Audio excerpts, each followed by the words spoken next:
ছোট্ট বন্ধুরা কেমন আছো? তৈরি তো আজকের গল্প শোনার জন্য? তবে গল্প শুরুর আগে একটা ছোট্ট অনুরোধ, যদি তোমাদের আমার গল্প ভালো লেগে থাকে তাহলে প্লিজ একটু আমার চ্যানেলটাকে সাবস্ক্রাইব করে নাও আর বন্ধুদের সঙ্গে একটু শেয়ার করে দাও। তাহলে শুরু করি আজকের গল্প। তক্ষকের কথা শুনে শুরু করে দিলাম আমাদের সব অভিযান লিপিবদ্ধ করা। তারই মধ্যে চলতে থাকলো রাজ্য দেখাশোনা এবং সংসারের কাজ। তেনারা ফিরে এলেন দেশ ঘুরে। আমাদের বেশ শান্তিতেই দিন কাটতে লাগলো। যদিও আমরা জাদুকর বরফির কথা ভুলিনি সেই মায়া পাহাড়ের কথা। কিরণমালা এখন ওইখানেই থাকে এবং অশ্ব মানুষদের তাদের অধিকার এবং রাজ্য ফিরিয়ে দিতে সাহায্য করে। মাঝে মাঝে অরুণ বরুণও সেইখানে যায়। তক্ষক বলেছিল খুব শিগগিরই নাকি রূপকথার দেশ ধ্বংস হয়ে যাবে, কিন্তু আমার তা মনে হয় না। চারিদিকে তো সব ঠিকঠাকই লাগছে, কই কিছু তো মনে হচ্ছে না। চারিপাশ দেখি সবই তো ঠিক আছে। যাই হোক, পৃথিবী তো আর থেমে থাকে না, তা নিজের নিয়মেই চলে। আমার জীবনও তাই চলছিল। এমন সময় আমার স্বামীরা ঠিক করলেন তারা নিজ নিজ গ্রামে যাবেন, আমলকি ও হর্তুকি। আমরা ঠিক করলাম আমরাও যাব তাদের সঙ্গে। যতই যাই হোক, আমাদের শ্বশুর বাড়ি বলে কথা, তার উপর আবার আমাদের ছেলেদের বাবার বাড়ি। তারা যদি এসব নাই দেখলো নাই জানলো তাহলে কিসের মানুষ হওয়া। তাই ঠিক করলাম আমরা সবাই যাব এইবার, হই হই করতে করতে একসঙ্গে। কিন্তু বাদ সাধলো সেই অদৃষ্ট। হঠাৎ একটা কাজ এসে পড়লো। আমার আর মুক্তার যাওয়া পিছিয়ে গেল। ছেলেরা তাদের বাবাদের সঙ্গে রওনা দিল। আমরা কাজ শেষ করে রওনা দিলাম। আমাদের তো আর তালি দেওয়া জুতো নেই, তাই ঘোড়াই ভরসা। যাত্রাপথ মোটামুটি ভালোই ছিল। আমরা জোরে ঘোড়া ছুটিয়ে নিয়েছিলাম আর খুব কম বিশ্রাম নিয়েছিলাম। তাই 1 মাসের পথ প্রায় 2 সপ্তাহের মধ্যে অতিক্রম করে ফেললাম। আমলকি গ্রাম আসতে আর মোটে 2 দিন বাকি। আমরা গ্রামের কাছে এক গৃহস্থর বাড়িতে আশ্রয় নিলাম। তারা খুব একটা অবস্থাপন্ন না হলেও বেশ আন্তরিক। স্বামী স্ত্রী ও তাদের 2 সন্তান নিয়ে তাদের ছোট্ট পরিবার। কিন্তু কেন জানি না তাদের সুখী মনে হলো না। কি জানি কেন মনে হলো তারা বেশ ভয়ে ভয়ে দিন কাটাচ্ছে। রাতের খাওয়া দাওয়ার পর দেখলাম তারা তাদের 2 সন্তানের কানে প্রথমে প্রায় অনেক গজ তুলো গুজে দিল। তারপর দেখলাম তারা তাদের কান দুটো ভালো করে একটা কাপড় দিয়ে বেঁধে দিল। আমরা এইবার আর আমাদের কৌতূহল চেপে রাখতে পারলাম না। জিজ্ঞেস করলাম, কি ব্যাপার, এদের কানগুলো এইভাবে বাঁধছেন কেন? বাড়ির গিন্নি বলল, কি করব বলুন, একটু পরেই শুরু হবে সে অলক্ষণে বাঁশির আওয়াজ। আর একবার বাঁশির আওয়াজ এই বাচ্চাদের কানে গেলে তাদের আটকে রাখা মুশকিল হবে। আমি বললাম, তাতে কি, সে তো বাঁশির আওয়াজ থেমে গেলেই আবার চলে আসবে। আর ঘুমালে কি আর কানে বাঁশির আওয়াজ যাবে? হ্যাঁ দিদি, মরে গেলেও এই আওয়াজ সেই মরাকে জাগিয়ে তুলবে। বাড়ির গিন্নি আবার বলে উঠল, আর একবার গেলে আর ফিরে আসবে না। এই নিয়ে কত বাচ্চা যে নিখোঁজ হয়েছে আমাদের গ্রামে, তার আর ইয়ত্তা নেই। সে কি? মুক্তামালা অবাক হয়ে জিজ্ঞেস করলো, তা তোমাদের রাজা কোনোভাবে সমাধান করতে পারবে না?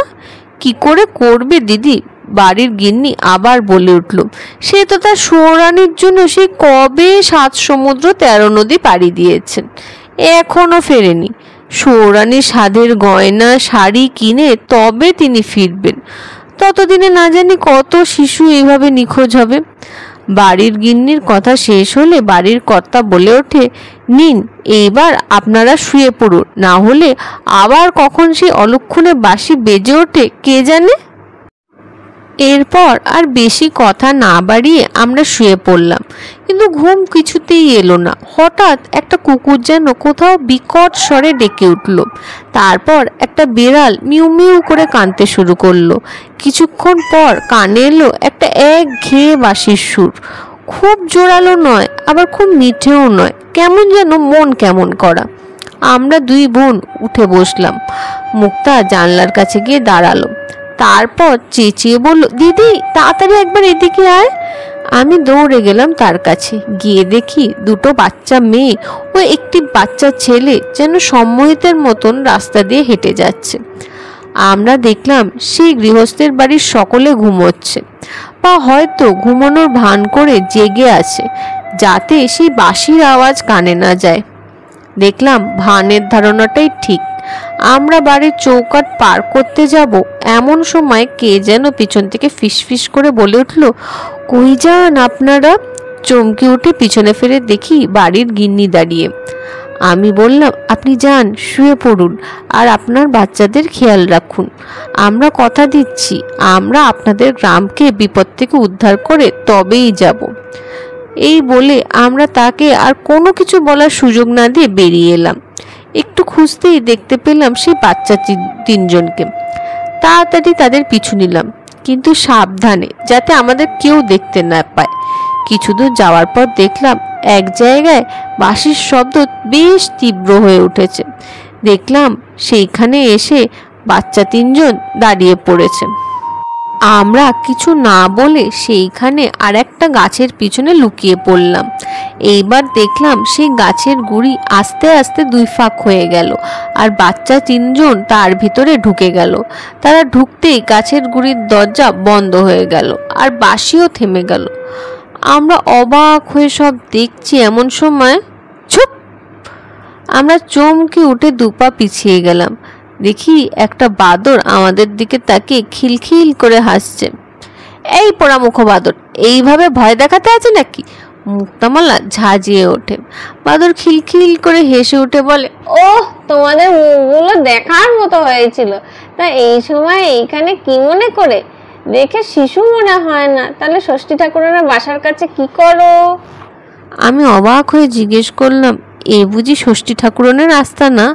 তা তিনি গৃহস্থ বাড়ির ছেলে মেয়েদের উধাও করছেন কেন? মুক্তামালা বলল, আর আমি তোমার কথা বুঝছি কি করে? আমি তোমাদের তো কথা বুঝি না। বাদর বলল, ওফ, তোমরা তো পুরো প্রশ্নমালা দেখছি। দাঁড়াও, এক এক করে উত্তর দিচ্ছি। শেষ থেকে শুরু করি। আমি মায়া বাদর, আমার কথা মানুষ বুঝতে পারে। আর খবরদার, ষষ্ঠী ঠাকুরনকে ভুল বুঝেছ তো, সে মোটেও খারাপ নয়, কিন্তু এখন সে ভীষণ রেগে আছে। তাই তো একের পর এক বাচ্চাকে নিয়ে যাচ্ছে নিজের কাছে।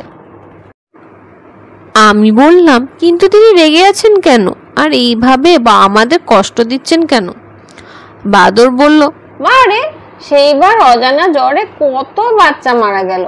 ষষ্ঠী ঠাকুর কত চেষ্টা করলো তাদেরকে নিজের কাছে এনে বাঁচাবার, কিন্তু কিছুতেই কিছু করতে পারলো না। আর সেই সব হলো এই রাজার জন্য। সে কবে সেই 7 সমুদ্র 13 নদী পার করেছে দেশ ঘুরতে, আর ফেরার নাম নেই। রাজ্যের বাচ্চাগুলো ভালোভাবে বাঁচলো না মরলো দেখার কেউ নেই। শুধু রাজার প্রথম স্ত্রী দুয়োরানী, সে যা একটু তাদের সেবা শুশ্রূষা করেছিল, কিন্তু তাও তাদের বাঁচাতে পারেনি। তাই বুঝি ষষ্ঠী ঠাকুরন এখন সব বাচ্চাদের নিজের কাছে নিয়ে রাখছে? আমি জিজ্ঞেস করলুম। হ্যাঁ, অবশ্যই, বাদর বলল। তাই নয় তো কি বসে বসে দেখবে একটা একটা করে বাচ্চার মৃত্যু? অজানার জ্বরের তাণ্ডব কি এখনো কমেনি?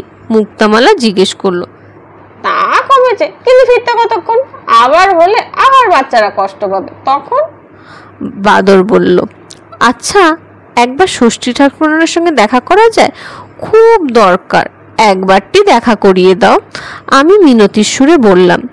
বাদর দেখলাম খুব একটা বাজে নয়, সে রাজি হলো। আমরা গিয়ে ঢুকলাম সেই গাছের কোটরে। ও মা, ভিতরে কি সুন্দর সাজসজ্জা! সেইখানে কত রকমের খেলার জিনিস, দোলনা, আঁকার সরঞ্জাম, সুন্দর বিছানা, আর কত না সুস্বাদু খাবার আছে সেইখানে। সবচেয়ে আশ্চর্য, সেই গাছের ভিতরে একটা সুন্দর ঝিল, আর তার পাশে একটা সুন্দর খেলার মাঠ। সেখানে কত না শিশু খেলা করে বেড়াচ্ছে। সেইখানে দেখলাম একটা ছোট্ট মেয়েকে কোলে নিয়ে বসে আছে ষষ্ঠী ঠাকুরন। বাদর আমাদের তার কাছে নিয়ে গেল।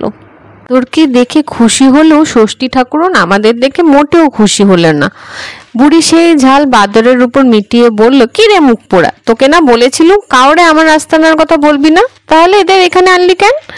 বাদর কিছু বলার আগে আমি বললাম, একবার আমাদের কথা একটু মন দিয়ে শুনুন ঠাকুরন, তারপর না হয় আমাদের যত গাল দেওয়ার দেবেন। আমার কথা শুনে ঠাকুরন কিছু বলল না দেখে আমি মুক্তার দিকে তাকালাম। মুক্তা আমার ইশারা বুঝে বলল, ঠাকুরন, আমি একটু আধটু কবিরাজি জানি, ওষুধপত্র ব্যাপারেও একটু আধটু জ্ঞান আছে। যে গুরু আমায় এই শিক্ষা প্রদান করেছেন তিনি আমায় এক আশ্চর্য ওষুধ দিয়েছিলেন, এক জাদু ওষুধ, যা দিয়ে অজানা সব রোগ নিরাময় হয়। আপনি চাইলে আমি সেই ওষুধ আপনাকে দিয়ে যেতে পারি। ঠাকুরন বলল, আর তার বদলে আমায় কি করতে হবে? আমি বললাম, এইসব বাচ্চাদের যাদের আপনি ধরে রেখেছেন তাদের ছেড়ে দিতে হবে। এদের বাবা মারা খুব কষ্টে আছে। একবার তাদের কষ্টটা বোঝার চেষ্টা করুন। কার রাগ আপনি কাদের উপর দেখাচ্ছেন? একবার ঠান্ডা মাথায় ভাবুন তো। আপনি তো নিজে একজন মা, মা হয়ে এতগুলো মায়ের সর্বনাশ আপনি করতে পারবেন? ঠাকুরন বলল, কিন্তু ওষুধে যদি কাজ না হয়? ঠিক হবে। আচ্ছা, আপনাদের গ্রামে কি এই মুহূর্তে কোনো বাচ্চা আছে যে এই অজানা জ্বরের শিকার? মুক্তা জিজ্ঞেস করল। এইবার বাদর বলল, হ্যাঁ হ্যাঁ, আছে তো একটা বাচ্চা এই গ্রামের একদম শেষ প্রান্তে। এই তো আজ ষষ্ঠী ঠাকুরন তাকে নিয়ে এসেছে, ওই তো ওখানে শুয়ে আছে। তাকিয়ে দেখলাম যে বাচ্চা ছেলেটার পিছু আমরা নিয়েছিলাম এ সেই বাচ্চা ছেলে ঘুমের ঘোরে হেঁটে হেঁটে ঢুকেছে গাছের কোটরে। এখন বিছানায় শুয়ে অকাতরে ঘুমাচ্ছে। আমরা সবাই গেলাম তার কাছে। আমি ছেলেটার মাথায় হাত দিয়ে দেখলাম সত্যিই ধুমজ্বর তার। ঠাকুরন কেঁদে বলল, কি এক অলক্ষণে রোগ এলো, গ্রামকে গ্রাম সব বাচ্চাদের খেয়ে নিলে। মুক্তা কিছু না বলে তার শাড়ির আঁচল থেকে বের করে আনলো একটা ছোট্ট তেলের শিশি। তারপর কয়েক ফোঁটা তেল হাতে নিয়ে ছেলেটার কপালে ভালো করে লাগিয়ে দিল। কিছুক্ষণ পর ছেলেটার কপালে বিন্দু বিন্দু ঘাম দেখা দিল। ষষ্ঠী ঠাকুরন তা অবাক হয়ে দেখে ছেলেটার মাথায় হাত দিল। এ কি জাদু করলি রে মুখপুরি? ষষ্ঠী ঠাকুরন মুক্তাকে বলল। মুক্তা হেসে বলল, কি ঠাকুরন, এইবার তুমি আমার কথা রাখবে তো? ষষ্ঠী ঠাকুরন মুক্তামালার কথা শুনে হঠাৎ যেন মুষড়ে পড়ল। আমি বললাম, কি হলো ঠাকুরন, কথার খেলাপ করবে নাকি? ষষ্ঠী ঠাকুরন একটু চুপ থেকে বলল, কিন্তু আমি যে প্রতিজ্ঞা করেছিলাম রাজাকে শাস্তি দেব, তার কি হবে? আমি বললাম, বেশ, তুমি শাস্তি দিও, কিন্তু তোমায় এইসব বাচ্চাদের ছেড়ে দিতে হবে। বেশ, আমি সবাইকে ছেড়ে দেব। কাল সকালেই ভূষণ্ডির মাঠে এসো, সবাই সবার বাচ্চাকে ফেরত পাবে। কিন্তু হ্যাঁ, যারা অনাথ তাদের আমি আমার কাছে রেখে দেব, তাদের ওই নরকে আর আমি পাঠাবো না। ঠিক আছে, তুমি যা চাও তাই হবে। এই বলে আমরা বেরিয়ে এলাম গাছের কোটর থেকে। বেরিয়ে আসার পর বাদর বলল, রাজার তো এখনই সন্তান সুখ থেকে বঞ্চিত, সে তার শাস্তি এমনিই পাচ্ছে, সে নিয়ে আমি চিন্তা করছি না। কিন্তু দৌড়ানি এত ভালো কাজ করেও একটা কোনো পুরস্কার পাবে না। তা কেন? দৌড়ানির মধ্যে আছে মায়ের স্নেহ ও মমতা, সে পুরস্কার পাবে না তাই কখনো হয় নাকি?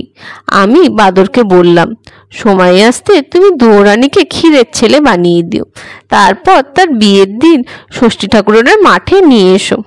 ছল করে ষষ্ঠী ঠাকুরনকে ক্ষীরের ছেলে খাইয়ে দিও। ষষ্ঠী ঠাকুরন তাকে খেয়ে নিলে এই এত অনাথ ছেলের মধ্যে একটিকে বিয়ে দিয়ে দৌড়ানির কাছে নিয়ে যেও। বাদর আর মুক্তামালা আমার কথা শুনে তো হাঁ। তারপর বাদর বলল, বাবা, তোমার ঘটে তো বেশ বুদ্ধি। আমি হেসে বললাম, কিন্তু এতে তোমার সাহায্য লাগবে আমার। ক্ষীরের রাজপুত্র যেন ষষ্ঠী ঠাকুরনের পেটে যায় এ দেখার দায়িত্ব তোমার। আরে আপনি একদম চিন্তা করবেন না, আমি সব কাজ সুষ্ঠুভাবে করে দেব। বাদর বলল, কিন্তু তার আগে তোমায় দৌড়ানির মন জিততে হবে। কি, পারবে তো? মুক্তামালা বলল। বাদর এইবার গাছের ডোল দিয়ে নেচে বলে উঠল, আরে দিদিরা, আমি থাকতে তোমাদের এই নিয়ে কোনো চিন্তা করতে হবে না। বাদরের কাণ্ড কারখানা দেখে আমরা হেসে উঠলাম।